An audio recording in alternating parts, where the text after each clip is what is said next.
Are you wondering if your pet is a healthy weight or actually fat? Well, find out for yourself with the simple act of body condition scoring and be certain that your pet is the healthiest version of themselves they can be. Hi, I'm Dr. Alex Avery from ourpetshealth.com, helping you and your pet to live a healthier, happier life.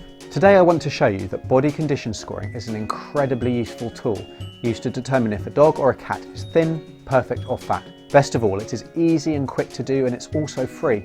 It's something that we should all be doing in our pets, reviewing regularly and being honest with ourselves when we work out our own pet's individual condition score. Now, the body condition score is a hands-on test that need take no more than a minute. It involves no special equipment.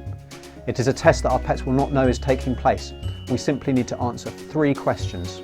1. Can I feel my pet's ribs? 2. Do they have a waist from above? And 3. Does my pet have a tummy tuck? These answers allow us to score an animal on a scale of 1 through 9, which is their body condition score. 1 means an animal is emaciated, and 9 means they are morbidly obese. The ideal score is a 4 or 5. So let us consider each of these questions in turn. Firstly, are my pet's ribs easy to feel without having to press on the area? Now, this is one of the first parameters to disappear in any overweight pet.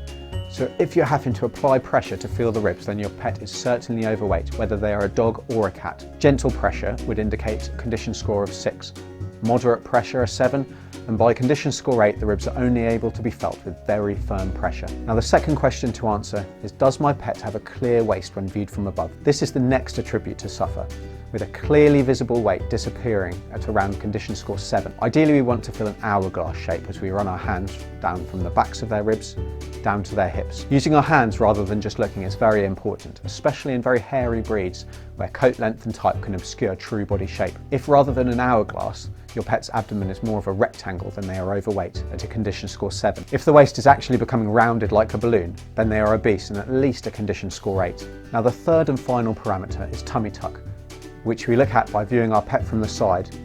And in long-haired breeds, again, it is essential to feel for tummy tuck. Abdominal tuck is the last attribute to vanish in dogs, so if it has gone, then your pooch is certainly obese with a condition score of 8 or 9. Now, the situation is slightly different for cats in that they only have a tuck when they are a condition score 4 or less. What we can use, however, is the presence of an abdominal fat pad. Now, this is the area of blubber that develops at the back of the tummy between the back legs in overweight and obese cats. It generally becomes noticeable at a condition score 6 or 7. It is prominent at a score of 8 and grows larger and larger as more weight is gained. In most obese cats, this will be an area that is clearly visible when the cat is walking, with the fat pad swaying from side to side. Now, there are clearly some breed differences, in that a greyhound is unlikely to ever lose its abdominal tuck, and a bulldog may lose its waist a little earlier. But in general, this tool correlates very well with more advanced tests to determine body fat levels. And best of all, it's free and can be done by anyone. So has your pet come in at a perfect 4 or 5? Well, with up to 40% of our pets being overweight, you're not alone if your pet is a little on the heavy side. Now, to rectify this and to help improve your pet's quality of life and extend their life expectancy, head over to our obesity and weight loss video series. Get started on the road to a healthier, happier pet today.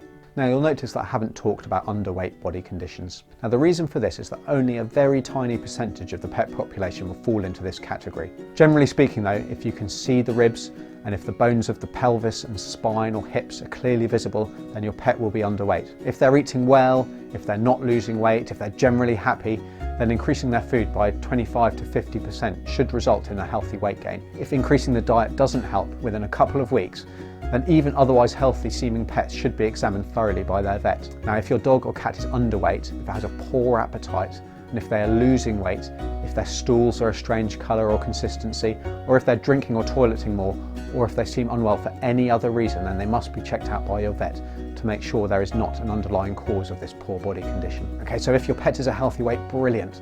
Let's make sure we keep it that way by regularly condition scoring them and acting if things change.